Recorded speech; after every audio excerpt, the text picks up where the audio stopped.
यमुना तेरा वन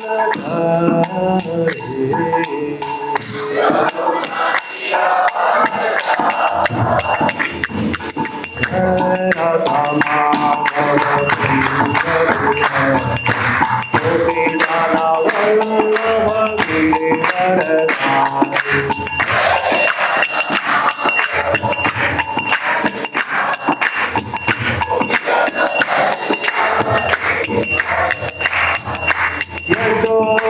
यशोदानंदन व्रज जनरंजन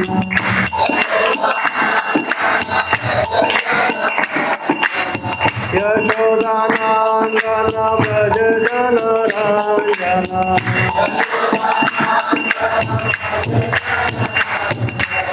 यमुना तेरा वन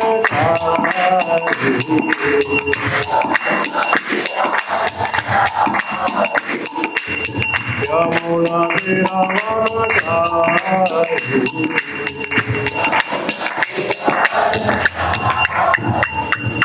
जय राधा माधव कुंज बिहारी गोपी दाना Vallabh गिरिधरधारी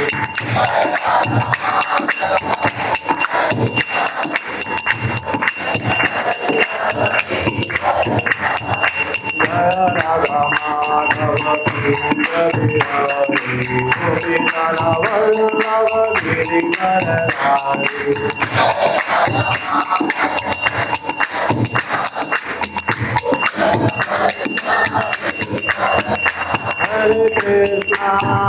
Hare Krishna, Krishna Krishna, Hare Hare, Hare Rama, Rama Rama, Hare Hare.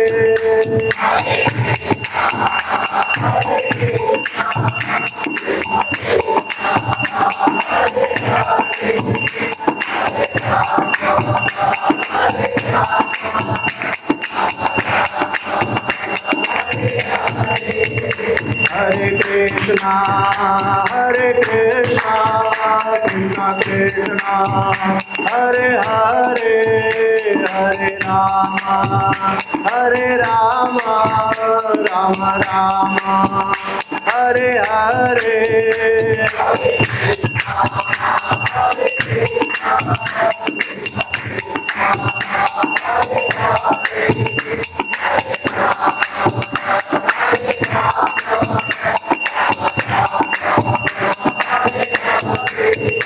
Hare Krishna, Krishna Krishna, Hare Hare, Hare Rama, Rama Rama, Hare Hare.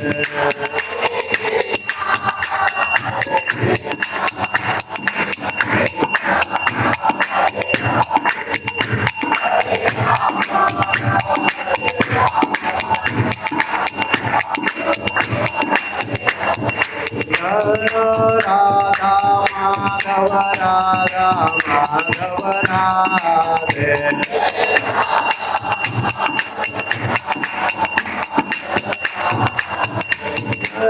Prabhupada Srila Prabhupada Prabhupada Srila Prabhupada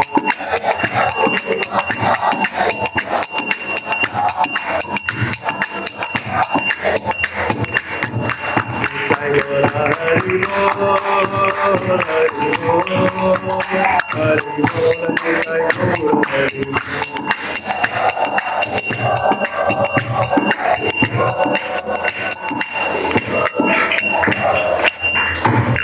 Shri Shri Radha Madhav भगवान की, श्रील प्रभुपाद की, जय गो प्रेमानंदे। वहाँ पे beat bag के बगल में ना मेरे ग्लासेस रखे हैं, ग्लासेस में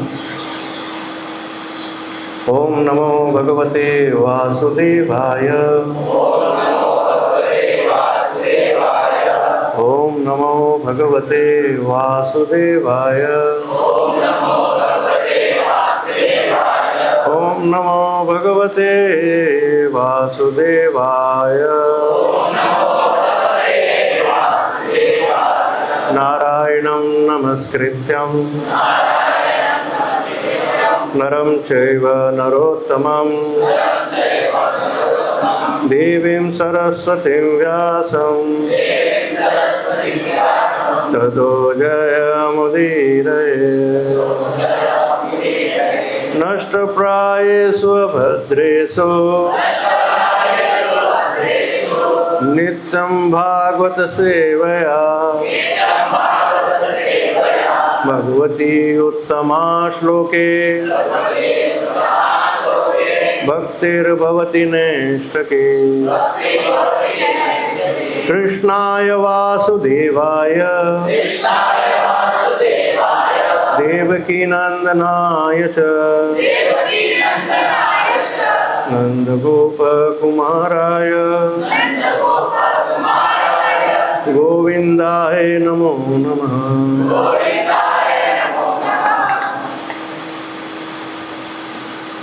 श्रीमद् भागवतम स्कंद 1 अध्याय 13। अध्याय का नाम है धृतराष्ट्र द्वारा गृह त्याग। श्लोक संख्या 3 और 4 दो श्लोक एक साथ हैं। तम बंधुमागतं दृष्ट्वा धर्मपुत्र सहानुज धृतराष्ट्रो युत्सुश्च सूतः शारद्वतः प्रीता गांधारी द्रौपदी ब्रह्मण्यन् सुभद्रा चोत्तरा कृपी अन्याश्च जामया पांडव ज्ञातय सुता ससुता स्त्रियः। शब्दार्थ अनुवाद तात्पर्य by his divine grace AC Bhaktivedanta Swami Prabhupada Srila Prabhupada की। मेरे पीछे दोहराइए। तम उस, बंधुम संबंधी को, आगतम वहां आया हुआ, दृष्टवा देखकर, धर्मपुत्र युधिष्ठिर ने, सह अनुजः अपने छोटे भाइयों के साथ, धृतराष्ट्र युत्सुः सात्यकी च तथा सूतः संजय शारद्वतः कृपाचार्य पृथा कुंती गांधारी द्रौपदी ब्राह्मण हे ब्राह्मणों सुभद्रा च तथा उत्तरा कृपी अन्य लोग च तथा जामयः अन्य परिवार वालों की पत्नियां पांडवों की ज्ञातयः पारिवारिक सदस्य ससुता अपने अपने पुत्रों सहित स्त्रियां। अनुवाद तात्पर्य by divine grace AC Bhaktivedanta Swami Prabhupada Srila Prabhupada की। तो इसका तात्पर्य काफी बड़ा है, आप लोग ध्यान से सुनिएगा।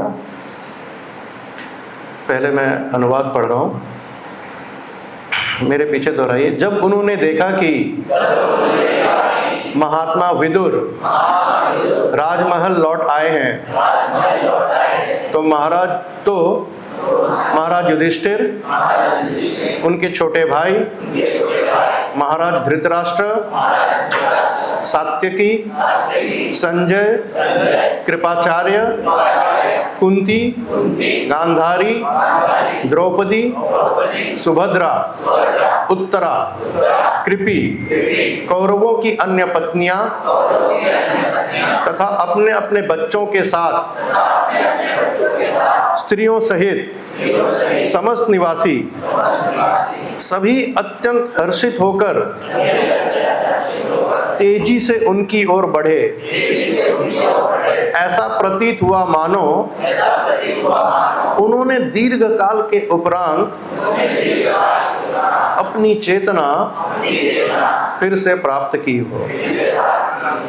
तात्पर्य, तो तात्पर्य में ना 4 महान स्त्रियों के बारे में दिया हुआ है। गांधारी, पृथा कुंती माता, द्रौपदी और सुभद्रा। तो उनके थोड़े जीवन चरित्र के बारे में लिखा हुआ है, वो मैं पढ़ रहा हूँ, आप लोग ध्यान से सुनिएगा। गांधारी, विश्व के इतिहास की आदर्श सती महिला। ये गांधार के राजा, अब काबुल का कंदहार, महाराज सुबल की कन्या थी। उन्होंने कौमार अवस्था में शिव की आराधना की थी। सामान्यतः हिंदू कुमारियां उत्तम पति प्राप्त करने हेतु शिव की आराधना करती हैं। गांधारी ने शिव को प्रसन्न कर लिया और 100 पुत्र प्राप्त करने का वर प्राप्त करके महाराज धृतराष्ट्र से सगाई कर ली। यद्यपि वे जन्म अंध थे। जब गांधारी को पता चला कि उनका होने वाला पति अंधा है, तो उन्होंने अपने जीवन संगी का अनुगमन करने हेतु स्व इच्छा से अंधा बनने का निश्चय कर लिया। अतएव उन्होंने अपनी आंखों में रेशम की अनेक पट्टियां बांध ली और वे अपने बड़े भाई शकुनी के मार्गदर्शन में महाराज दृष्ट के साथ ब्याह दी गई। यहाँ पे देखिए गांधारी का चरित्र दिखता है। उनको जब मालूम चला उनका पति अंधा है, तो उन्होंने, वो अंधी नहीं थी, लेकिन उन्होंने अपने आंख में क्या किया? आप लोग सोच सकते कितना उधर ले जाना है, तो उन्होंने क्यों पट्टी बांध लिया? कौन बताएगा? गांधारी ने क्यों पट्टी बांधा? सती तो है, वो तो ठीक है, क्यों बांधा? कोई माता बताएंगी? कोई माता जी बताएंगी? क्यों पट्टी बांध लिया उन्होंने अपने आंखों में? हो सका? हाँ, इंफीरियरिटी नहीं, सुपीरियरिटी कॉम्प्लेक्स। समझ में आ रहा है? क्योंकि गांधारी सती व्रता है, और एक सती व्रता स्त्री एक स्त्री की कमजोरी जानती है। एक सतीव्रता स्त्री एक स्त्री की कमजोरी, और क्या है एक स्त्री की कमजोरी? अगर वो पति से क्वालिफिकेशन में बढ़ के है, समझ रहे हो? मतलब सपोज करो लड़का 12th पास है और लड़की ग्रेजुएट है, तो लड़की हमेशा ताने मारेगी, वो तो 12th पास ही। समझ में आ रहा है? हाँ? या फिर अगर लड़के का सैलरी कम है 10,000 और लड़की का सैलरी है 15,000, तो लड़की पति को क्या बोलेगी? घर तुम नहीं, मैं चला रही हूँ। मैं कुछ गलत बोल रहा हूँ क्या? है? तो माता जी लोग मुस्कुरा रहे हैं तो यानी मैं सही बोल रहा हूँ। तो इसलिए कि कहीं सुपीरियरिटी कॉम्प्लेक्स न आ जाए और मैं पलट के पति को जवाब न दूं। ये वैदिक काल की बात हो रही है, कलयुग की नहीं। कलयुग में तो आपको हम सबको मालूम है गृहस्थों को कि घर में क्या होता है, लेकिन वैदिक काल का जो संस्कार है, संस्कृति है, पत्नी कभी भी पति को पलट के जवाब नहीं देती। तो इसलिए वो कभी ऐसा न हो, गांधारी ने क्या किया? आंख में पट्टी बांध ली। और इसीलिए जब तात्पर्य चालू हुआ है, खाली इतना मात्र करने से देखो गांधारी को क्या कहा गया। पहले लाइन में आया, गांधारी विश्व के इतिहास की आदर्श सती महिला। समझ में आ रहा है? विश्व की इतिहास की आदर्श सती महिला। करेक्ट? तो ये जितनी माएँ हैं ना, ये ज्ञान, ये संस्कार हम लोग को परंपरा से आया है, ठीक है? और इसलिए एक लड़की की उसकी मेन टीचर कौन होती है? उसकी माँ होती है। उसकी माँ और उसकी माँ भी ये सब उदाहरण देती है, गांधारी का, सीता माता का, ये सब का। और पुरुष के लिए उसका मेन शिक्षक कौन होता है शुरू में? उसका पिता होता है। और वो राम के चरित्र, भरत का चरित्र, इसके बारे में, ताकि बच्चे का और लड़की का और लड़के का चरित्र का क्या हो, निर्माण हो। समझ रहे हैं? क्योंकि एक परिवार का खुशी, एक परिवार का प्रगति, देश का प्रगति, किसी का भी आध्यात्मिक प्रगति की बात कर रहा हूं, ये फंडामेंटल्स पे डिपेंडेंट है। समझ में आ रहा है ना? तो ये गांधारी इसलिए उसके, यानी कि उनके माता पिता ने वो उनको मार्गदर्शन दिया कि भाई नहीं, और उन्होंने भी क्या किया, अपने आंखों में पट्टी बांध दी। अच्छा देखो आगे आता है, अभी देखो यही नहीं गांधारी के बारे में, हाँ, वे अपने समय की सर्वाधिक सुंदर कन्या थी और समान रूप से स्त्रीयोचित गुणों से युक्त थी, जिससे कौरव दरबार का प्रत्येक सदस्य उनका आदर करता था। वो अपने समय की सर्वाधिक सुंदर कन्या, मतलब मिस वर्ल्ड, हाँ, इंग्लिश में क्या बोला जाएगा? मिस वर्ल्ड ही ना बोला जाएगा, लेकिन मिस वर्ल्ड ने क्या किया, आंखों में, ये कोई मिस्टर इंडिया नहीं थे धृतराष्ट्र, इनके बारे में तो हम आगे चर्चा करेंगे कि ये क्या थे, लेकिन गांधारी मिस इंडिया नहीं, मिस वर्ल्ड जरूर थी। ओके। किंतु इन सब सद्गुणों के होते हुए भी उनमें स्त्री सुलभ सहज दुर्बलताएं थीं, और जब कुंती ने पुत्र को जन्म दिया तो ये उनके प्रति ईर्ष्या करने लगी। यद्यपि दोनों रानियां गर्भवती थीं, किंतु प्रथम कुंती ने पुत्र को जन्म दिया, युधिष्ठिर। इस प्रकार गांधारी क्रुद्ध हो गईं और अपने उदर पर प्रहार किया। फलस्वरूप उन्होंने मांस के पिंड को ही जन्म दिया। लेकिन चूंकि वे शिला व्यासदेव की भक्त थीं, अतएव शिला व्यासदेव की आज्ञा से उस पिंड को 100 भागों में विभक्त कर दिया गया, और उनमें से प्रत्येक भाग धीरे धीरे बालक के रूप में विकसित हो गया। इस प्रकार 100 पुत्रों की माता बनने की उनकी मनोकामना पूरी हो गई, और वे उन सब का अपनी उच्च स्थिति के अनुसार पालन पोषण करने लगी। जब कुरुक्षेत्र युद्ध का षड्यंत्र चल रहा था, तब वे पांडवों से युद्ध किए जाने के पक्ष में नहीं थी, बल्कि उन्होंने अपने पति धृतराष्ट्र को ऐसी बंधु धाती युद्ध के लिए लांछित किया था। देखो इससे पता चलता है वो कितनी सतीव्रता थी। उन्होंने धृतराष्ट्र को गाइड किया था। ये एक आदर्श पत्नी का कार्य होता है कि अपने पति को क्या करे, गाइड, धर्म के अनुसार गाइड करे। बल्कि अभी पहले आया कि वो पट्टी लगाई ताकि वो उनको पलट के जवाब ना दे, लेकिन जब यहाँ पे धृतराष्ट्र गलत कर रहे हैं तो वो उनको सही मार्ग बता रही है कि नहीं आप ये गलत कर रहे हैं, ये जो महाभारत का युद्ध होने जा रहा है ये सही नहीं हो रहा है, आपको पांडवों के उचित उनका जो हिस्सा है उनको दे देना चाहिए। ये गाइड किया था गांधारी। ये हम लोग रामायण में भी देखते हैं। रावण की पत्नी कौन है? मंदोदरी। और मंदोदरी ने भी रावण को गाइड किया था कि आप सीता माता को वापस कर दीजिए, नहीं तो पूरा लंका का विनाश हो जाएगा। लेकिन कहते हैं ना, विनाश काय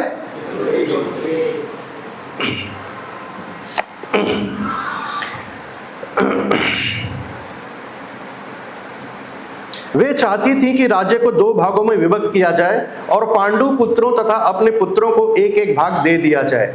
जब कुरुक्षेत्र के युद्ध में उनके समस्त पुत्र मारे गए, तब वे अत्यंत शोकग्रस्त हुई और वे भीमसेन तथा महाराज युधिष्ठिर को शाप देना चाहती थी, किंतु शिला व्यासदेव ने उन्हें रोक लिया। भगवान श्री कृष्ण के समक्ष दुर्योधन तथा दुशासन की मृत्यु पर उनका विलाप अत्यंत कारुणिक था, और भगवान श्री कृष्ण ने उन्हें दिव्य संदेश द्वारा सांत्वना दी। तो भगवान कृष्ण डायरेक्ट गांधारी की क्या बने? गुरु बने। जिस तरह अर्जुन को संदेश दिया, उसी तरह गांधारी को भी दिव्य ज्ञान का संदेश दिया, क्योंकि उनको बहुत पीड़ा थी कि दुर्योधन और दुशासन बहुत प्रेम करती थी उनसे, दोनों मारे गए थे।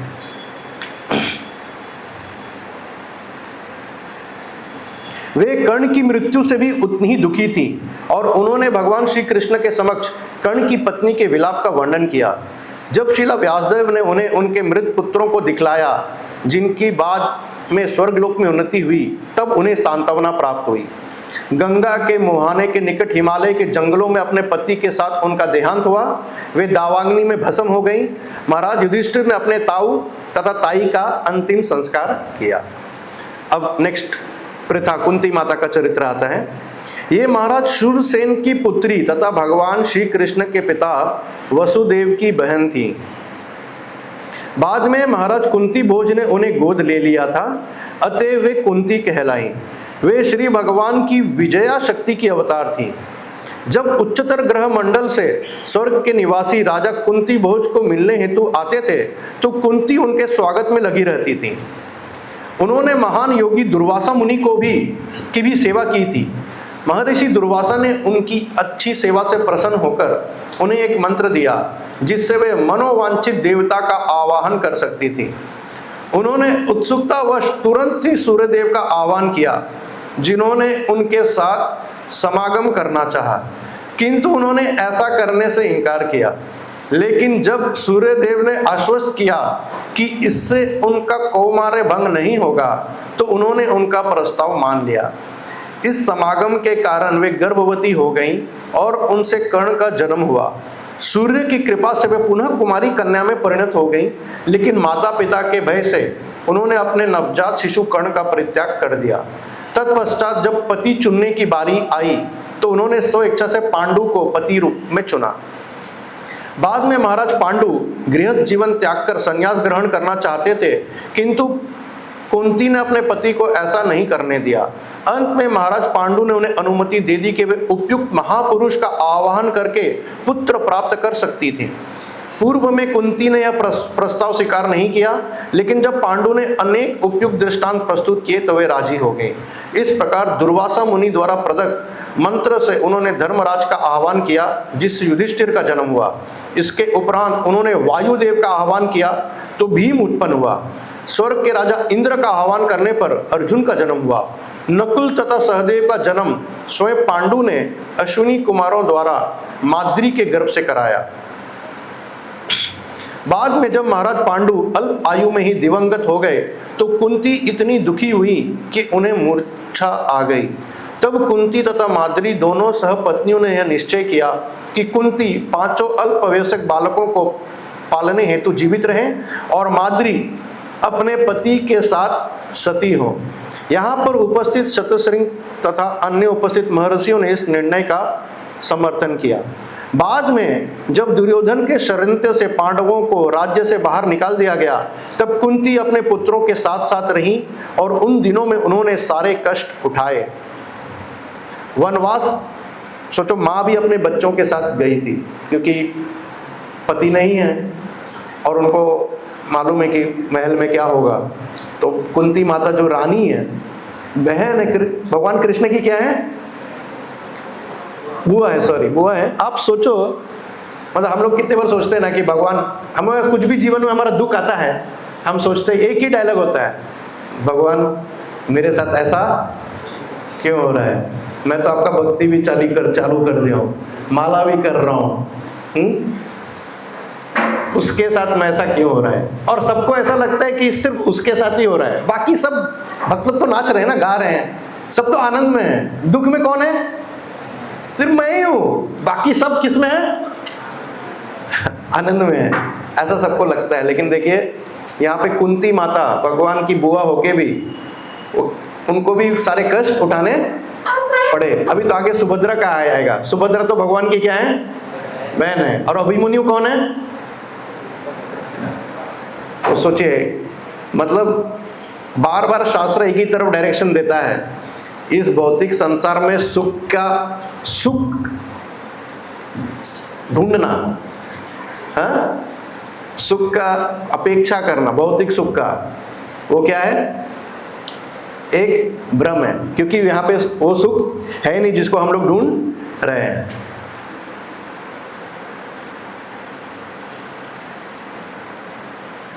वनवास के समय एक असुर कन्या हिडिंबा ने भीम को पति बनाना चाहा। भीम ने इनकार कर दिया, किंतु जब कन्या कुंती तथा महाराज युधिष्ठिर के पास पहुंची तो उन्होंने भीम को आदेश दिया कि वह उसका प्रस्ताव स्वीकार करे और उसे पुत्र प्रदान करे। इस संयोग से घटोत्कच का जन्म हुआ और उसने अपने पिता की ओर से कौरवों के विरुद्ध वीरता पूर्वक युद्ध किया। घटोत्कच का युद्ध आप लोग को पढ़ना है तो महाभारत खरीद लीजिएगा, महाभारत उपलब्ध है यहाँ पे बुक स्टॉल में, हिंदी, इंग्लिश, मराठी में भी है, गुजराती में भी है।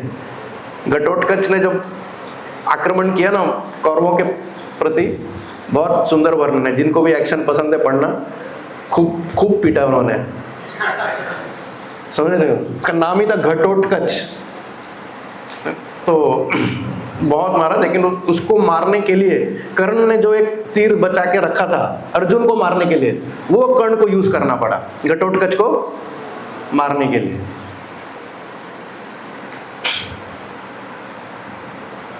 उनके वनवास काल में सभी पांडव एक ब्राह्मण परिवार के साथ रहे जो बकासुर राक्षस के कारण अत्यंत व्यथित था। कुंती ने भीम को आदेश दिया कि वह बकासुर का वध करके ब्राह्मण परिवार को असुर के उत्पीड़नों से बचाए। उन्होंने महाराज युधिष्ठिर को सलाह दी कि वे पांचाल देश के लिए प्रस्थान करें। इसी पांचाल देश में अर्जुन ने द्रौपदी को प्राप्त किया, लेकिन कुंती के आदेश से पांचों भाई पांचाली और द्रौपदी के समान रूप से पति बने। वह शिला व्यासदेव की उपस्थिति में पांचों पांडवों के साथ ब्याही गई। कुंती देवी अपने प्रथम पुत्र को कभी भी नहीं भूल पाई। उन्होंने कुरुक्षेत्र युद्ध में कर्ण की मृत्यु होने पर विलाप किया और अपने अन्य पुत्रों के समक्ष स्वीकार किया कि महाराज पांडु से विवाह करने के पूर्व ही कर्ण का जन्म हो चुका था। कुरुक्षेत्र युद्ध के पश्चात जब भगवान श्री कृष्ण अपने घर वापस जाने लगे तब उन्होंने जो प्रार्थनाएं की वे सर्वोत्कृष्ट हैं। अंत में वे गांधारी के साथ कठोर तपस्या करने हेतु जंगल चली गईं। वे प्रत्येक 30वें दिन पर भोजन करती। अंततः वे ध्यान में लीन होकर दावाग्नि में जलकर भस्म हो गई। तो कुंती महारानी का बहुत ही विशाल चरित्र है, सुंदर चरित्र है। वो तपस्विनी भी थी, देखिए आया 30 दिन में एक बार प्रसाद लेते थे और अंत में फिर वो दावाग्नि में जलकर भस्म हो गई। बहुत कठोर जीवन था कुंती माता का। द्रौपदी, ये महाराज द्रुपद की सर्वश्रेष्ठ सती पुत्री तथा इंद्र पत्नी देवी सची की अंश अवतार थी। महाराज द्रुपद ने यजमुनि की अध्यक्षता में एक महान यज्ञ संपन्न किया। पहली आहुति के साथ धृष्टद्युम्न का जन्म हुआ और दूसरी आहुति से द्रौपदी जन्मी। अतः वे धृष्टद्युम्न की बहन है और पांचाली के नाम से भी प्रसिद्ध हैं। पांचों पांडवों ने इन्हें पत्नी के रूप में ब्याहा और हर एक पति से इन्हें एक पुत्र प्राप्त हुआ। महाराज युधिष्ठिर से प्रतिभित, भीमसेन से सुतसोम, अर्जुन से श्रुतकीर्ति, नकुल से शतानिक तथा सहदेव से श्रुतकर्मा का जन्म हुआ। वे अपनी सास कुंती के ही समान अत्यंत सुंदरी बताई गई हैं। इनके जन्म के समय आकाशवाणी हुई थी कि इनका नाम कृष्ण होगा। या साथ ही यह भी आकाशवाणी हुई कि इनका जन्म कई क्षत्रियों का वध करने हेतु हुआ है। शंकर के आशीर्वाद से उन्हें एक से एक योग्य 5 पति मिले। जय श्री राधा माधव की, श्री जगन्नाथ बलदेव सुभद्रा माई की, श्री गौरताई की, शिला प्रभुपाद की। तो द्रौपदी ने भी शंकर भगवान का तपस्या किया था और शंकर भगवान ने उनको आशीर्वाद दिया था कि आपको 5 योग्य पति मिलेंगे। जब उन्होंने स्वयं अपना पति चुनना चाहा तो विश्व भर के देशों के राजा तथा राजकुमार आमंत्रित किए गए। वह पांडवों के वनवास के समय पांडवों से विवाहित हुई, किंतु जब वे अपने घर वापस गए तो महाराज द्रौपद ने उन्हें प्रचुर दहेज दिया। महाराज धृतराष्ट्र की सभी बहुओं ने द्रौपदी का स्वागत किया। जब वे जुए में हार दी गई तो उन्हें सभा भवन में जबरन घसीट कर लाया गया और दुशासन द्वारा नग्न किए जाने का यत्न किया गया। यद्यपि वहां पर भीष्मदेव तथा द्रोण जैसे गुरुजन उपस्थित थे।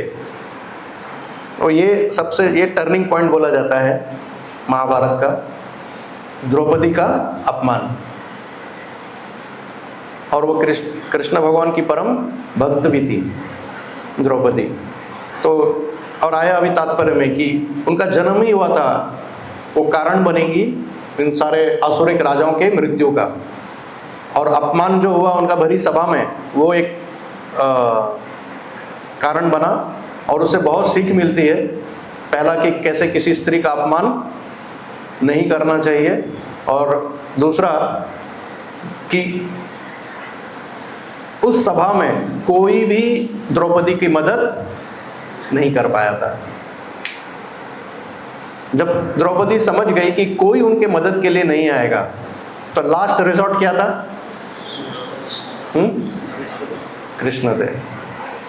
तो उन्होंने हाथ खड़ा कर लिया और फिर कृष्ण भगवान, शास्त्र कहता है कि कृष्ण भगवान ने खुद अपने आप को, मतलब उन्होंने साड़ी का अवतार लिया। वो हम लोग देखते हैं टीवी में कि वो हाथ ऐसे किया और साड़ी आ रहा है, करेक्ट, और वो फिर, लेकिन एक्चुअली शास्त्र कहता है कि भगवान कृष्ण ने अपने एक, कई अवतार हुए ना भगवान के, उसमें से एक साड़ी अवतार है भगवान का, कि भगवान ने अपने आप को साड़ी में परिवर्तित किया। और इसीलिए दुशासन वो उसका अंत पहुंच, क्योंकि भगवान अनंत है, भगवान अनंत है, तो अंत कैसे पहुंच पाता दुशासन? वो थक के गिर गया और द्रौपदी की लाज की रक्षा हुई। तो अंत में काम कौन आएंगे? हाँ, ठीक है, ना हमारा बैंक बैलेंस, ना हमारे रिश्तेदार, ना हमारा खुद का ताकत, क्योंकि द्रौपदी खुद का भी ताकत लगा रही थी कि दुशासन उसके साड़ी को ना खींचे, लेकिन खुद का ताकत भी उसके सामने क्या हुआ?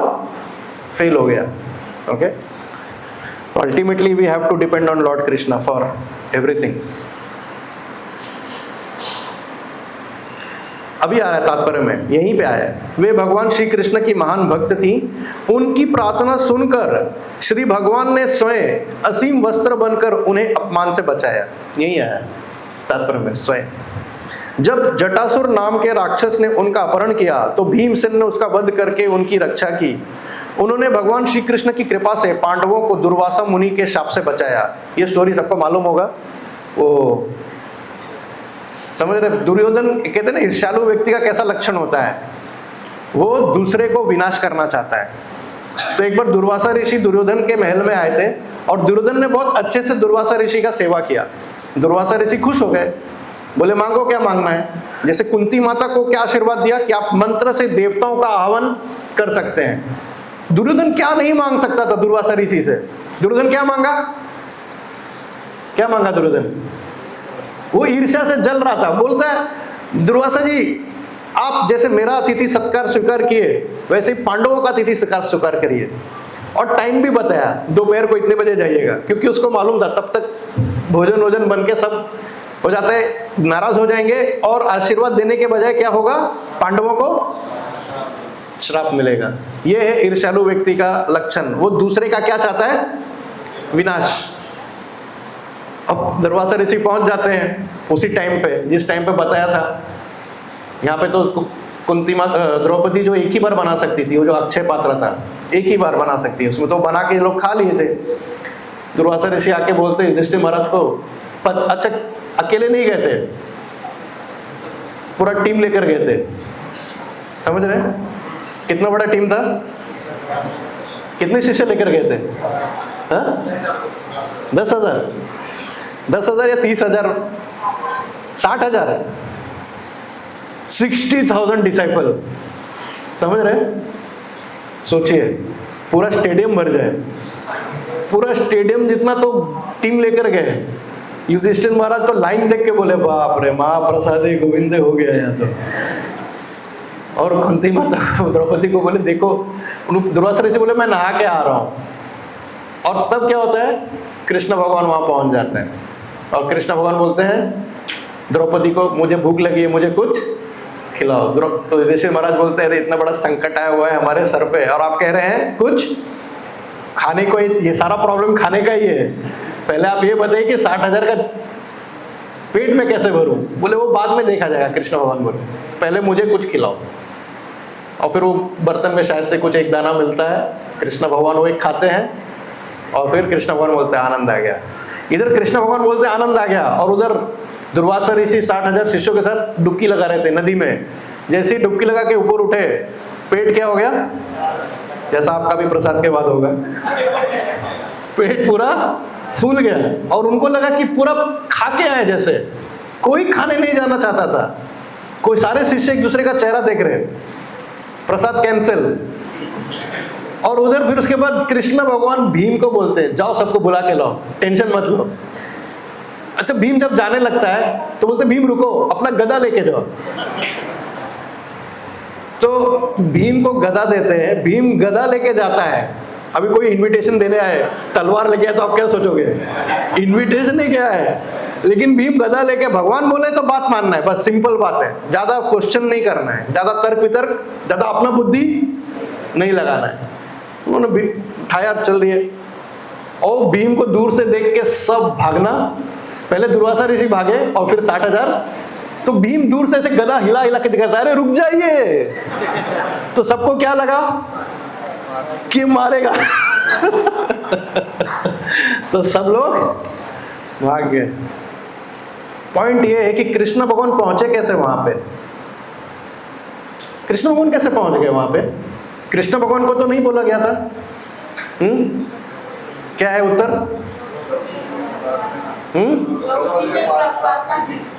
द्रौपदी ने प्रार्थना किया था कि हे कृष्ण, हमें इस दुविधा से बचाओ। और कृष्ण भगवान जैसा वहां पे पहुंच गए थे उसी तरह यहाँ पहुंच गए। और क्या रीजन देते हैं, क्या बोलते हैं? मैं तो यहाँ से गुजर रहा था, सोचा तुम लोगों से मिलता। वो लोग जंगल में है, जबकि ये जंगल की कहानी, जब उन लोगों को वनवास हुआ था। ओके, सो हम जब कृष्ण की प्रार्थना करेंगे, खासकर जब शुद्ध भक्त प्रार्थना करें, और इसीलिए हमें प्रभुपाद जी के चरणों में रहना है, इस परंपरा में रहना है। क्योंकि आप ये मत सोचिएगा कि आप प्रार्थना करोगे और भगवान आ जाएंगे, क्योंकि हम अभी उसके लायक नहीं है। हमको अपने आप को क्वालिफाई करना पड़ेगा। अभी तो हम लोग प्याज लहसुन, चाय कॉफी, नॉनवेज से ही जूझ रहे हैं। अभी तो आलस से, अभी तो यही 16 माला ही गिरते पड़ते हो रहा है।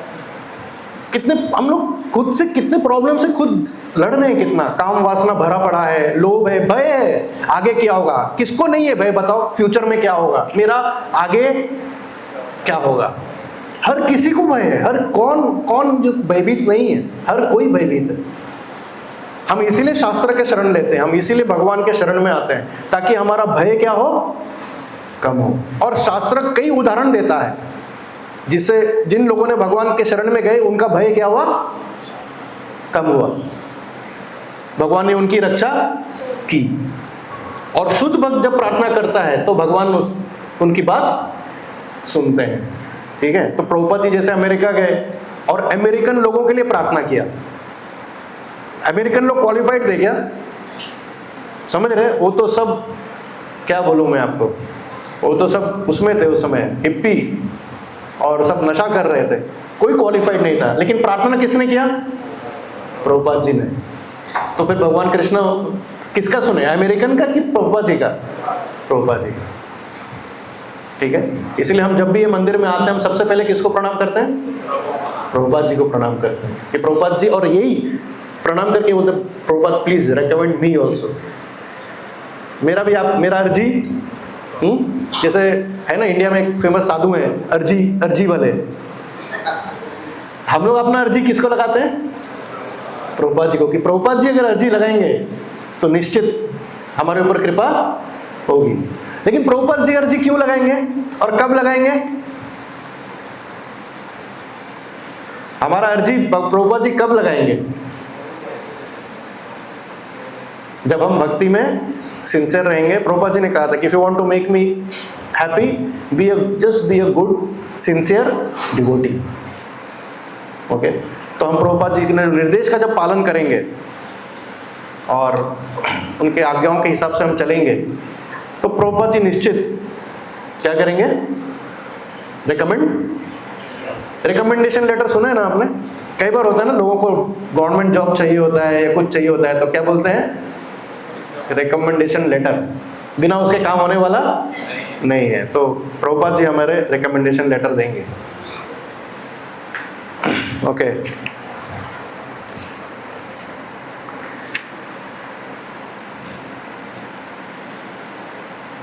जब पांडव विराट के राजमहल में अज्ञातवास कर रहे थे, तब कीचक उनके अपूर्व सौंदर्य पर मोहित हो गया था।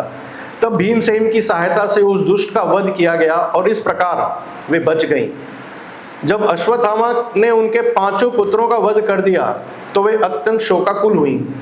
सोचो, द्रौपदी के 5 पुत्र मारे गए थे, सर काट दिया गया था। और किसने काटा था? अश्वत्थामा ने। मतलब पूरे महाभारत में हमको देखने को मिलता है कि ऐसा कोई कैरेक्टर नहीं है जिसने दुख का सामना नहीं किया, चाहे और सब भगवान के सगे हैं। चाहे सुभद्रा ले लो, चाहे द्रौपदी ले लो, चाहे अर्जुन ले लो, चाहे युधिष्ठिर ले लो, चाहे भीम ले लो, आप कोई भी कैरेक्टर उठाओ, सबने दुख का सामना, और छोटा मोटा दुख नहीं, भयंकर। अंतिम अवस्था में वे अपने पति महाराज युधिष्ठिर तथा अन्य व्यक्तियों के साथ स्वर्गारोहण के लिए गई तथा मार्ग पर गिर गई। युधिष्ठिर ने उनके गिरने का कारण बताया, किंतु जब महाराज युधिष्ठिर स्वर्ग पहुंचे तो उन्होंने देखा कि लक्ष्मी देवी के रूप में द्रौपदी वहां पहले से विद्यमान थी। सुभद्रा, अब ये लास्ट में सुभद्रा का चर्चा हो रहा है, भगवान कृष्ण की बहन। यहाँ पे देखिए, जगन्नाथ बलदेव सुभद्रा माई। सुभद्रा वसुदेव की पुत्री तथा भगवान श्री कृष्ण की बहन। ये न केवल वसुदेव की लाडली पुत्री थी, अपितु श्री कृष्ण तथा बलदेव की भी अत्यंत प्रिय बहन थी। ये दोनों भाई तथा बहन पुरी के सुप्रसिद्ध जगन्नाथ मंदिर में मूर्तिमान हैं और आज भी नित्य हजारों तीर्थयात्री इस मंदिर में दर्शन करते हैं। आप में से कौन कौन जगन्नाथपुरी अभी तक नहीं गया है? हाथ खड़ा कर। नहीं गए? और इतने लोग अभी तक जगन्नाथपुरी नहीं गए हैं, तो आप लोग प्लान करिए, पैसा बचाइए और कहाँ जाइए? जगन्नाथपुरी जाइए, और जगन्नाथ जी का, बलदेव जी का और सुभद्रा, यहाँ तो हम लोग दर्शन करते ही हैं, और वहाँ भी दर्शन करिए। बहुत सुंदर जगह है, बहुत सुंदर दर्शन है।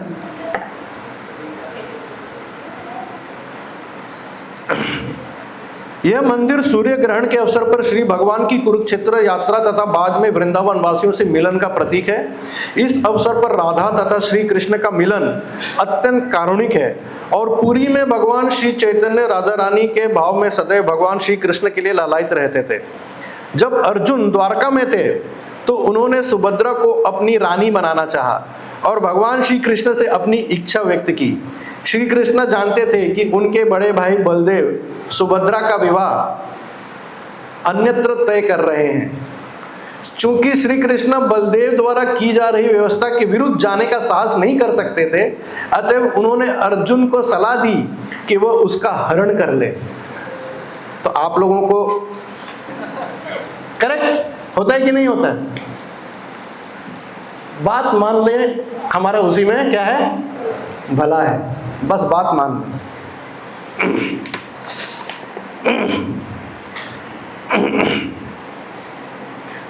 हाँ, तो मैं आपको लव स्टोरी सुना रहा था, सॉरी। तो अर्जुन क्या होता है, सुभद्रा से शादी करना है, कृष्ण भगवान ही सारा प्लान बताते हैं। अर्जुन एक साधु के रूप में सुभद्रा के उसमें जाते हैं और फिर उसको पूरा कला सिखाते हैं, टीचर बन के जाते हैं, और फिर उसके बाद जब मौका मिलता है तो सुभद्रा का अपहरण करते हैं। लेकिन कृष्ण भगवान बोलते हैं रथ सुभद्रा को चलाने देना, क्योंकि बलराम बहुत आक्रोश में आ जाएंगे, तुम पीछे रहना। और रथ कौन चलाएगा? सुभद्रा। जब तुम किडनैप करोगे, लेकिन रथ कौन चलाएगा? सुभद्रा। तो फिर उसके बाद सुभद्रा रथ चलाती है, कृष्ण भगवान अर्जुन खड़े रहते हैं रथ पे। बलराम जी को जैसे ही मालूम चलता है कि उनकी बहन का द्वारका से क्या हो गया है? किडनैप हो गया। और किसने किया है? अर्जुन ने। बलराम जी तो एकदम बहुत क्रोधित हो जाते हैं, अपना गदा वदा पूरा, समझ रहे हो, AK-47 सब लहस करके अर्जुन के पीछे जाते हैं।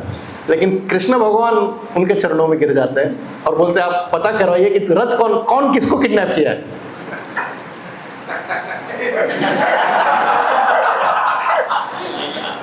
समझ रहे हैं? तो फिर हो जाता है कि यहाँ बलराम जी क्या हो जाते हैं? शांत हो जाते हैं। बहुत सुंदर है, आप लोग पढ़िएगा, वो लीला जो है ना कृष्ण भगवान में, बहुत सुंदर लीला है। चूंकि श्री कृष्ण बलदेव द्वारा की जा रही व्यवस्था के विरुद्ध जाने का साहस नहीं कर सकते थे, अतएव उन्होंने अर्जुन को सलाह दी कि वह उसका हरण कर ले। अतएव जब समस्त लोग रैवत पर्वत पर आनंद मनाने गए थे, तब अर्जुन ने भगवान श्री कृष्ण की योजना के अनुसार सुभद्रा का हरण कर लिया। इस पर बलदेव अर्जुन पर अत्यंत क्रुद्ध हुए और वे उन्हें मार डालना चाहते थे, किंतु भगवान श्री कृष्ण ने बड़े भाई से अनुनय विनय की कि वे अर्जुन को क्षमादान दे दें। अनुनय विनय का मतलब है उनके चरणों में गिर गए थे। भगवान कृष्ण बलदेव के चरणों में गिर गए थे कि आप अर्जुन को क्या करिए? क्षमा कर दीजिए। तब अर्जुन के साथ सुभद्रा का विधिवत विवाह हुआ और सुभद्रा से अभिमन्यु का जन्म हुआ। अभिमन्यु की अकाल मृत्यु से सुभद्रा अत्यंत दुखी थी, किंतु परीक्षित के जन्म से वे सुखी तथा संतुष्ट हुई। जबकि परीक्षित उनका खुद का पुत्र नहीं है, परीक्षित उत्तरा का। तो यहाँ पे 4 स्त्रियों के चरित्र के बारे में हुआ है वर्णन। और ये जो अध्याय है, इस अध्याय का नाम है धृतराष्ट्र का गृह त्याग। धृतराष्ट्र जो चरित्र है, ये बहुत इंपॉर्टेंट चैप्टर है हम लोगों के लिए, हम लोगों के खुद के सीख के लिए। क्योंकि कौन घर छोड़ के जा रहा है? धृतराष्ट्र। धृत का मतलब होता है धारण करने वाला या आसक्त व्यक्ति। और किससे आसक्त है धृतराष्ट्र? राष्ट्र से। इसलिए वो कभी भी राजगद्दी छोड़ना नहीं चाहता है। उसको इतना अटैचमेंट था राजगद्दी से कि उसके अगर बेटे भी मारे जाएं तो भी उसको फर्क होता था, दुखी होता था। दुख होता था जब संजय उसे कहता था कि आज आपका ये नंबर का बेटा मारा गया, भीम ने उसको मार डाला, तो दुखी होता था।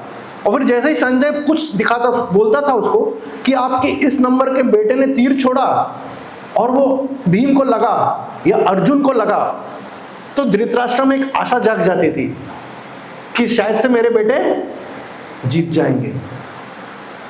समझ में आ रहा है? और बाकी भी पूरे जीवन में उसने कभी भी अपने बेटे को सुधारा नहीं। और उनको विदुर जी, बहुत लोग उनको सलाह देते गए, खासकर विदुर ने। ये लोग 3 भाई हैं, धृतराष्ट्र, पांडु और विदुर। धृतराष्ट्र बड़े हैं लेकिन अंधे थे, इसलिए उनको राजा नहीं बनाया गया। पांडु राजा बने, लेकिन पांडु का पहले अंत हुआ, देहांत हुआ। तो फिर धृतराष्ट्र केयरटेकर राजा बने। और हुआ कि जब युधिष्ठिर बड़े हो जाएंगे तो युधिष्ठिर राजा बनेंगे। लेकिन केयरटेकर राजा केयरटेक करते करते क्या हो गया?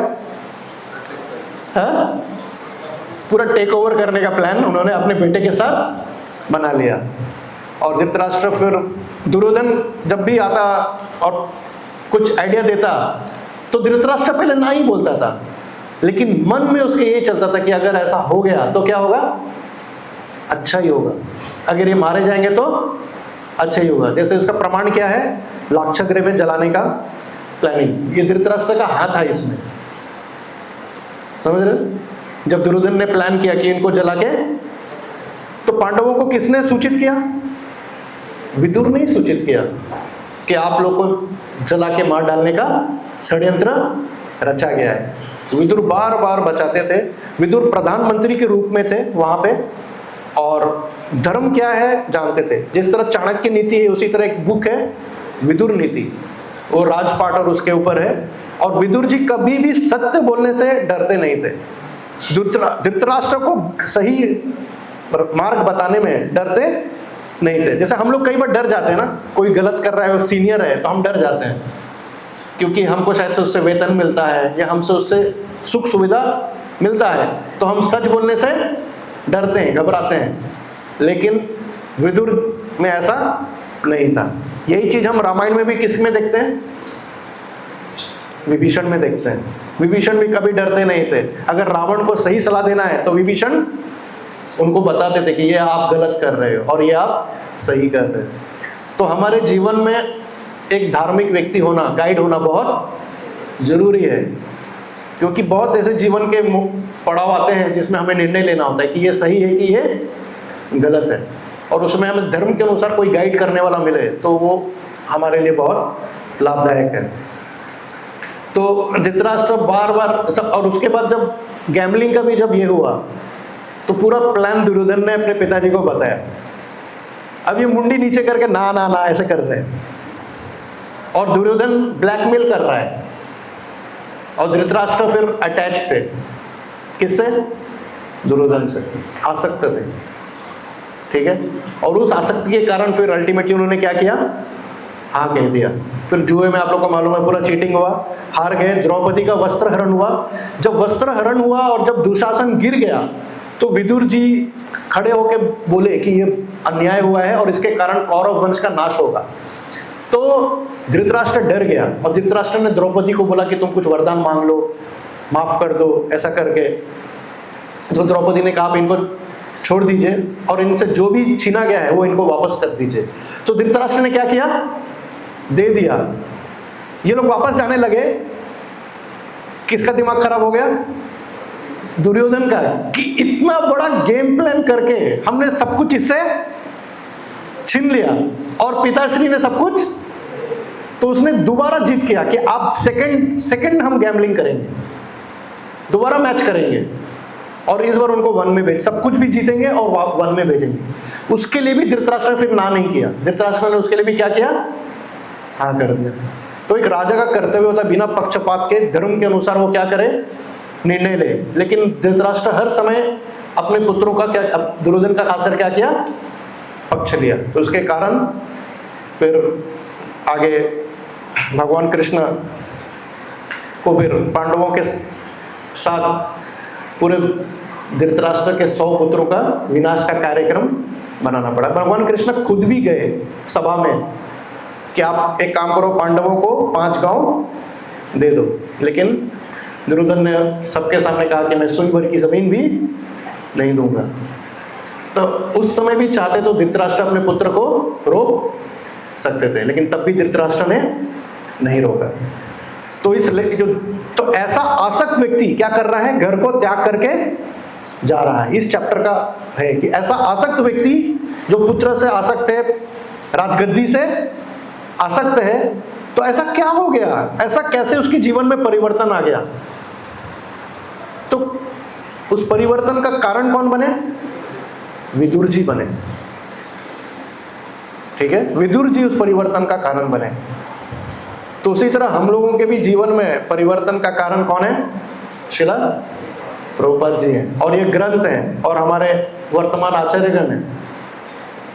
क्योंकि हमारे अंदर भी बहुत कमियां हैं और वो परिवर्तन कैसे आएगा? हम भी आसक्त हैं, हम सबको अपना आसक्ति मालूम है, हम किस चीज से आसक्त हैं। और साधु क्या करते हैं? इसी आसक्ति को काटते हैं, अपने वाणी के द्वारा काटते हैं। तो जब हम अध्याय आगे पढ़ेंगे, हम आगे बढ़ेंगे तो हमें आएगा कि कैसे विदुर जी बहुत कठोर वचन सुनाते हैं किसको? धृतराष्ट्र को, ताकि धृतराष्ट्र का जो आसक्ति है वो क्या हो? वो कटे। ठीक है, तो ये आसक्ति, अटैचमेंट बहुत हम लोग के लिए घातक है अगर वो धर्म के अनुसार नहीं है। अगर यही आसक्ति साधुओं के प्रति है, भगवान के प्रति है, दर्शन के प्रति है, देखो आज सुनता सुंदर दर्शन है, तो अगर किसी को ऐसी आसक्ति हो जाए कि मुझे हर दिन राधा माधव का दर्शन करना है, हर दिन मुझे भागवतम पढ़ना है, हर दिन मुझे ध्यानपूर्वक जप करना है, तो ये सब कैसी आसक्ति है? ये आध्यात्मिक आसक्ति है। ये आसक्ति हमको क्या करेगी? आध्यात्मिक आसक्ति क्या करेगी? हाँ, आध्यात्मिक आसक्ति हमें भगवान के चरणों में ले जाएगी और भौतिक आसक्ति हमें भगवान से बहुत दूर ले जाएगी। गीता में बहुत सुंदर श्लोक है, 7वें अध्याय के पहला श्लोक है। क्या है? मयि आसक्त मनः पार्थ योगम युंजम मत आश्रय। फिर क्या है? याद है किसी को? मयि आसक्त मनः पार्थ योगम युंजम मत आश्रय असंशयम समग्रम माम यथा यथा ज्ञास्यसि तत् शृणु। करेक्ट, देखो माता जी को याद है। यथा ज्ञास्यसि तत् शृणु, सुनो ध्यानपूर्वक। कृष्ण भगवान अर्जुन को कह रहे हैं मैं आसक्त मनः पार्थ, अपना मन में किस में आसक्त करो? मुझ में आसक्त। ये आसक्त वर्ड आया गीता में। मैं आसक्त मनः पार्थ योगम युंजम मत आश्रय, मेरे आश्रय में रहो, मेरे प्रति आसक्त रहो। ठीक है, तो ये आसक्ति बहुत जरूरी है। और विदुर जी राज्य छोड़कर गए थे, विदुर जी भी छोड़ के गए थे। क्यों छोड़कर गए थे राज्य? क्योंकि दुर्योधन ने उनका अपमान किया था। हम लोग का कैसा स्वभाव होता है? जब हमारा अपमान होता है, जहां पे हमारा अपमान होता है, हम क्या उस घर में वापस जाते हैं या हम उस व्यक्ति के पास जाते हैं? नहीं जाते हैं। लेकिन विदुर जी गए, विदुर जी वापस गए। क्यों? हाँ, गांधारी और धृतराष्ट्र के लिए, क्योंकि वे उनके शुभ चिंतक थे। उनके क्या थे? शुभ चिंतक थे। प्रभुपाद जी जब भी कोई लेटर साइन करते थे ना, कोई लेटर लिखते थे, जैसे हम लोग लिखते हैं ना, रिगार्ड्स लिखते हैं, रिगार्ड्स या योर सिंसियरली, लेटर में साइन करते हैं ना हम लोग। प्रभुपाद जी कैसे साइन करते हैं मालूम है आपको? क्या लिखते थे? कौन बताएगा? Your ever well wisher. क्या प्रभुपाद जी का वो था। प्रभुपाद जी हर किसी को चिट्ठी लिखते थे, साइन कैसे करते थे? योर एवर, तुम्हारा हमेशा का शुभ चिंतक, हमेशा का शुभ चिंतक। तो विदुर जी वही रोल निभा रहे हैं। धृतराष्ट्र के क्या है? शुभ चिंतक है, इसलिए जहां अपमान हुआ वहां पर वापस गए वहां पे। और इसके लिए नहीं गए कि यहाँ सुख सुविधा मिलेगा, अब युधिष्ठिर राजा बन गए हैं, वो उसके लिए नहीं गए। किसके लिए गए? धृतराष्ट्र के लिए गए। समझ रहे ना? तो कोई भी भक्त अगर आपको प्रचार के लिए फॉलोअप कर रहा है कि प्रभु जी आपका जप कैसा चल रहा है, प्रभु जी बहुत दिन से आप मंदिर में नहीं आए, आपका भक्ति मार्ग कैसा चल रहा है, कोई अगर आपको पूछने वाला है ना, तो आप बहुत क्या है? भाग्यशाली हैं। आप बहुत भाग्यशाली हैं, क्योंकि इस संसार में आपका सब ये पूछने वाले हैं कि आपका बैंक बैलेंस कितना है, जरा बताओ प्रभु कितने पैसे हैं। हाँ? कोई नहीं पूछने वाला कि आपका आध्यात्मिक प्रगति कैसा चल रहा है। और प्रभुपाद जी जब भी किससे मिलते थे तो यही पूछते थे कि पहले ये बताओ तुम्हारा जप कैसा चल रहा है, तुम्हारा आध्यात्मिक जीवन कैसा चल रहा है। और इस मंदिर के भी भक्त लोग यही चाहते हैं, यही करते हैं कि हमारा आध्यात्मिक क्या हो? प्रगति हो। तो अगर आपको पर्सनली अगर कोई फॉलोअप कर रहा है तो आप अपने आप को भाग्यशाली समझें, और वो आपका शुभ चिंतक है, वो आपको एक ही कार्य कर रहा है, वो आपको भगवान से जोड़ने का कार्य कर रहा है, प्रयास कर रहा है। बाकी पूरा संसार हमको भगवान से दूर लेके जा रहा है। ठीक है? तो इसीलिए यहाँ पे भक्त लोग प्रयास करते हैं। देखिए हर कई बार यहाँ पे अलग अलग श्रृंगार का आपको लाभ मिलेगा। और आज आम उत्सव है, मैंगो फेस्टिवल। तो राधा माधव के आनंद के लिए है और हमारे आंखों के दर्शन के लिए है। इतना सुंदर भक्तों ने प्रयास किया है। जैसे वो इतो नरसिंहा परो तो नरसिम्हा, इतो अम्बा अतो अम्बा। सब जगह आज तो सब जगह आम है। और शायद से रात को 8 बजे के बाद सबको बटेगा भी, मिलेगा भी यही आम। बट रहे ना प्रभु, रात को 8 के बाद अभी नहीं है, समझ रहे? रात को 8 के बाद सबको आम मिलेगा। तो यहाँ के भक्तों का हमें आभार प्रकट करना चाहिए। सब नौजवान लोग हैं यहाँ पे, आपको बूढ़े लोग नहीं मिलेंगे, समझ रहे हैं? यहाँ पे सारे सब जो सेवा कर रहे हैं सब नौजवान लोग हैं। कोई चार्टर्ड अकाउंटेंट है, कोई इंजीनियर है, कोई कुछ है, लेकिन वो वस्त्र से दिखते नहीं है, बहुत सिंपल रहते हैं, सबको प्रणाम करते थे, विनम्र रहते हैं, सारे साधु के लक्षण हैं। तो हमें उनका आभार प्रकट करना चाहिए कि वो इतना प्रयास करते हैं, मेहनत करते हैं, ताकि हम लोग इस दर्शन का लाभ उठा सकें और अपने दूषित इंद्रियों को स्वच्छ पवित्र कर सकें। श्री राधा माधव की, जगन्नाथ बलदेव सुभद्रा माई की, गौर निताई की, शिला प्रभुपाद की, श्रीमद् भागवतम की, निताई गौर प्रेमानंदे। तो किसी का कोई प्रश्न है तो पूछिए। आज के चर्चा पे, आज के टॉपिक पे कोई प्रश्न है, कोई पूछना चाहता है तो आप पूछ सकते हैं। ये चैप्टर अच्छा है, आप लोग आते रहिए। हर दिन लगभग यहाँ पे भागवतम हो रहा है। आप लोग अभी तो नहीं आ पाते हैं तो ऑनलाइन आ जाता है, आप लोग सुना करिए, ताकि आप कंटिन्यूटी में रहेंगे। आप हमेशा आगे क्या हुआ, इसके बाद क्या हुआ, इसके बाद क्या हुआ, आपको मालूम रहेगा, और हमारे लिए अच्छा आध्यात्मिक प्रगति के लिए।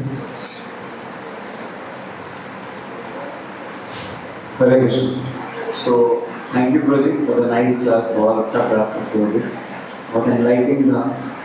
So forwards to Prabhupada to what it's explained by Prabhupada. So I had one question to you. So I was reading this Prabhupada Niranjan, जिसमें प्रभुपाद पंजाब में प्रचार कर रहे थे, तो उनको एक पर्सन मिलता है। So he says that Prabhupada, आपको पता है मैं महाभारत के युद्ध में था। So प्रभुपाद says that आप हो ही नहीं सकते क्योंकि सब लोग back to Lord India from that war.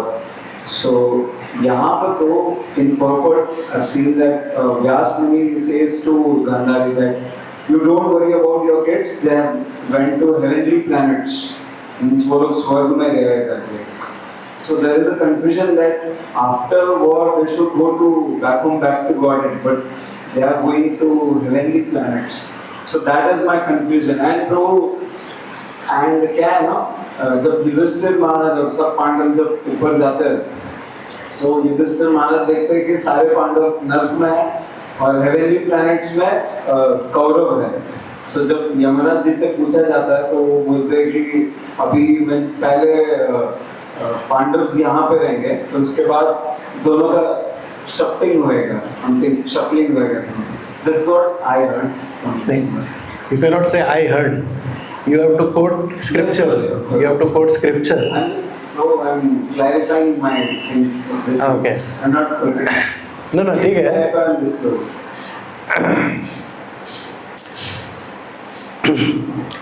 देखो, सबसे आश्चर्य का बात है कि दुर्योधन कौरव लोग स्वर्ग गए, वो भी आश्चर्य की बात है. इतना पाप करने के बाद अगर कोई स्वर्ग जाए तो आदमी बोलेगा पाप करना ही अच्छा है. हाँ, अगर इतना सब करने के बाद अगर स्वर्ग मिल जाए तो बोलो भैया चलो भाई, फिर तो ठीक है. हाँ, तो ऐसा. और देखो, वैकुंठ जाना और हर चीज को प्रभुपाद जी ने जो कहा, उस इंस्टेंस को हर इंस्टेंस से रिलेट करके उस कंक्लूजन पे आना, वो सही नहीं है. अगर किसी को बोला प्रभुपाद जी ने कि आप तो, अगर वो जो पंजाब वाला जो इंसिडेंट्स है, वो प्रभुपाद जी ने बोला उसको खाली एक आघात कराने के लिए कि just don't speak for the sake of speaking. समझ रहे हो कि कोई ये कहे कि मैं रामायण के काल में था, मैं महाभारत के काल में था, मेरा पुनर्जन्म हुआ है, तो ऐसे बाबा तो बहुत घूम रहे हैं. तो प्रभुपाद जी ने इसलिए उसको कट कर दिया वहाँ पे. प्रभुपाद जी का वहाँ पे उसको करेक्ट करना, वो कट करना था. और अगर वो महाभारत के युद्ध में भगवान कृष्ण का दर्शन किया है तो ऑब्वियस है कि मुक्त होगा वो. अब रहा बात कौरवों का स्वर्ग जाना, तो महाभारत जो ग्रंथ है ना, उसको पुरुषार्थ कहा जाता है. धर्म अर्थ काम मोक्ष, ठीक है, वो पुरुषार्थ में आता है महाभारत ग्रंथ. तो महाभारत ग्रंथ में भगवत गीता जो है वो भगवान की वाणी है, लेकिन ओवरऑल जो महाभारत ग्रंथ है उसका, हर ग्रंथ का अपना एक उद्देश्य है. समझ में आ रहा है? अपना एक पर्पस है. तो महाभारत का पर्पस क्या है? धर्म अर्थ काम मोक्ष, ये पर्पस है महाभारत का. भागवतम का पर्पस क्या है? हाँ, भागवतम का पर्पस क्या है, उद्देश्य? कृष्ण प्रेम, कृष्ण आसक्ति, हरिनाम के द्वारा. ओके, भगवान के प्रति आसक्ति, भगवान कृष्ण में. तभी तो व्यासदेव, नारद मुनि आके व्यासदेव को पूरा आघात कराते हैं कि आपने इतने ग्रंथ लिख दिए और उसमें आपने सिर्फ धर्म अर्थ काम मोक्ष के बारे में कहा, लेकिन आपने कृष्ण भगवान और उनकी लीलाएं के बारे में नहीं कहा, जिससे जीव भगवान से क्या कर सके, प्रेम कर सके और वो हमेशा के लिए उसका प्रॉब्लम सॉल्व हो जाए, भगवान के चरणों में हमेशा का वास मिल जाए उसको. तो उस स्क्रिप्चर के पॉइंट ऑफ व्यू से इसलिए उनको मोक्ष प्राप्त, मतलब वो भगवत धाम, कृष्ण के धाम में जाना, वो एक अलग बात है. तो उसके लिए इसलिए कौरवों का और इनका आया कि ये लोग कहाँ पे हैं? स्वर्ग में गए. स्वर्ग में क्यों गए?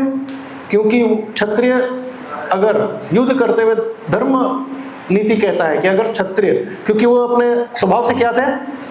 क्षत्रिय थे. तो अगर क्षत्रिय युद्ध भूमि में अगर मारा जाता है, युद्ध भूमि में, तो वो उसको क्या मिलेगा? स्वर्ग मिलेगा. लेकिन हमें एक चीज समझना चाहिए, हमारे जीवन का लेखा जोखा जो है ना, हम लोग सही कर्म भी कर रहे हैं और गलत कर्म भी कर रहे हैं. ओके, तो जब वो लोग क्षत्रिय थे, क्षत्रिय स्वभाव से मरे, तो इसलिए वो रूल कहता है कि उनको क्या मिलेगा? स्वर्ग मिलेगा. लेकिन अगर उन्होंने अपने जीवन में कुछ भी और भी नेगेटिव जो किया है, तो उससे उसका उनको भुगतना पड़ेगा. गीता में भी आता है ना वो श्लोक, आ ब्रह्म भुवना लोका. बार बार हम लोग क्या ऊपर भी जा रहे हैं, यानी कि हम लोग भी ऊपर जा रहे हैं और फिर नीचे क्यों आ रहे हैं? फिर अगर ऊपर जा रहे हैं तो नीचे क्यों आ रहे हैं? हाँ, correct. Okay, so that is the thing. They, in spite of all the negative things they did, because they died on the battlefield and because they took darshan of Krishna, they got higher planets. Okay, ये एक हो गया, एक हो गया answer. दूसरा याद रखो, हम लोग क्यों धृतराष्ट्र की चर्चा कर रहे हैं, दुर्योधन की चर्चा कर रहे हैं, क्यों इनकी ये लोग का चर्चा, जैसे क्यों हम लोग इनकी चर्चा कर रहे हैं? क्योंकि जब भी कृष्ण भगवान इन्वॉल्व है, जहां कहीं भी कृष्ण भगवान इन्वॉल्व है, वो क्या बन जाता है?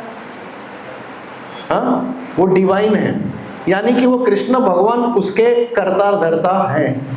तो यानी जितने भी कैरेक्टर है वो भी किसने फिक्स किया है? समझ में आ रहा है? जैसे भीष्म पितामह, हम दुर्योधन की बात छोड़ दें, यही प्रश्न आप भीष्म पितामह के लिए कह सकते हो कि भीष्म पितामह महाजन में आते हैं तो भी उनको ऐसा क्यों हुआ कि उनको तीर की शैया पे लेटना पड़ा? करेक्ट? अगर महाजन है तो यहां से क्यों नहीं लड़े, वहां से क्यों लड़े? Because Krishna wanted to show that even if you're a Mahajan and on the opposite side of me, this will be the result. Okay, तो हमें ओवरऑल ग्रंथ को ना, ओवरऑल इससे हमको देखना पड़ेगा। और भगवान के वो हमको ये बताना चाह रहे हैं कि आप ज़्यादा से ज़्यादा कितना क्या प्राप्त हो जाएगा, दुर्योधन जैसा भी जियोगे तो ज़्यादा क्या प्राप्त हो जाएगा? स्वर्ग प्राप्त हो जाएगा। You will not attain lord Krishna's abode. One more question that you said that Lord Krishna used Arjuna in this guru. So in the same way he did this Gandhari guru. She cursed him.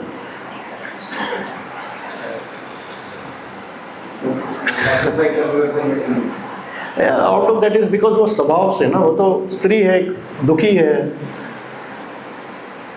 उस समय आप ये सोचो ना कि उस समय उसका मनोचेतना कैसा है।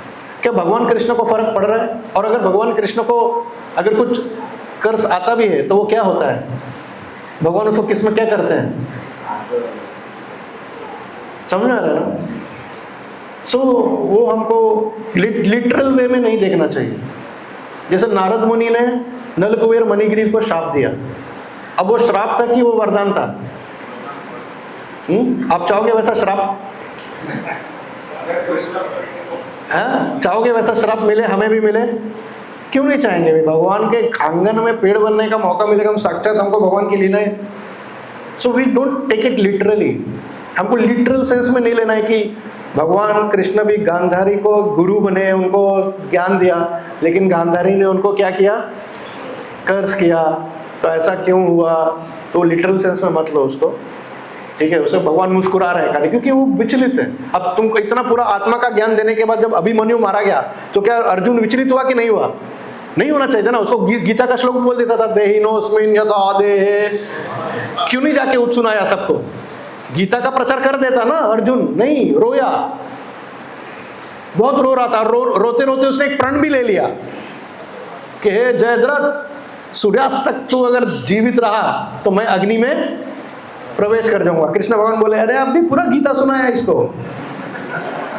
अब भी थोड़े समय पहले, कुछ दिन पहले मैंने तुमको पूरा गीता का पाठ सिखाया, SOS कराया, और उसके बाद भी तुम भी रो रहे हो बेटे के लिए, आत्मा के लिए रो रहे हो।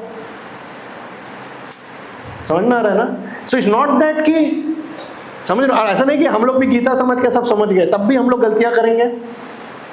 और इसलिए नित्यम भागवत बार बार सुनते रहो, बार बार हथौड़ी मारते रहो। भक्ति सिद्धांत महाराज कहते थे ना, क्या कहते थे? सोने के पहले जूता उतारो, अपना चप्पल लो और अपने माइंड को मारो कि दिन भर तुमने कितना अनाप शनाप सोचा। होता है कि नहीं होता है? हम लोग दिन भर अनाप शनाप किसी के बारे में सोचते हैं, तो सोने के पहले चप्पल लेके क्या करो? अपने दिमाग को मारो, और सुबह उठते साथ फिर से मारो कि अनाप शनाप मत सोचना। समझ में आ रहा है? तो भक्ति सिद्धांत महाराज एक स्टोरी सुनाते थे, मैं आपको सुनाता हूँ। क्या हुआ, एक गांव में सर्कस आया, ठीक है? एक सर्कस था, तो सारे गांव वाले लोग टिकट खरीद लिए, चलो चला, हाँ सर्कस देखा बा। तो सबने टिकट ले लिया सर्कस के लिए और लाइन लग गया। अभी सर्कस वालों ने बाहर लिख दिया 1 at a time एंट्री, मतलब एक जन को एक ही बार पूरा सर्कस दिखाया जाएगा। ऐसा समझ रहे हो? ऐसा आप लोग में से कौन कौन सर्कस गया है? देखे हैं सर्कस? गए हैं ना? अब मैं भी गया हूँ, बचपन में मैं भी गया हूँ। वो पूरा ऐसा रहता है ना, बहुत लोग बैठे होते हैं बीच में, वो सर्कस ऐसा था कि एक टाइम में एक ही व्यक्ति को सर्कस दिखाया जाएगा। लंबा लाइन लग गया, सबने सोचा हम इतने वीआईपी है, गाँव वाले सोचे कि हमको एक ही दिखाया जाएगा। तो जो सबसे पहला गया, घुसा अंदर, पूरा अंदर अंधेरा, कुछ दिखाई नहीं दे रहा। वो सोच रहा है लाइट ऑन होगा, कुछ कुत्ते वुत्ते दिखाई देंगे, कुछ नहीं। फिर जैसे थोड़ा सा अंधेरे में से थोड़ा सा रोशनी आया और एक खट्टा कट्टा पहलवान सामने आया। वो बोलता है सर्कस देखना है? बोला हाँ सर्कस देखना है। उसको ले दनादन पीटना चालू किया। खूब मारा उसको, खूब मारा, मार के उसको टेंट के बाहर फेंक दिया। बाकी लोगों ने पूछा कैसा था?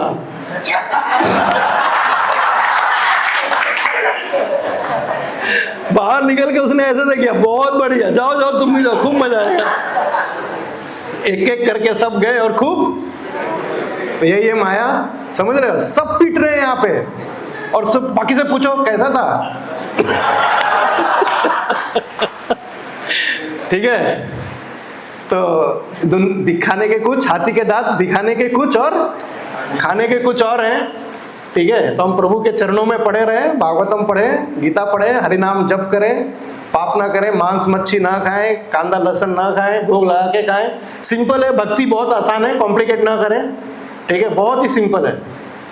It is simple for the simple and difficult for the complicated, Prabhupada ji कहते थे। ठीक है, तो चलिए समय हो गया। श्रील प्रभुपाद की जय।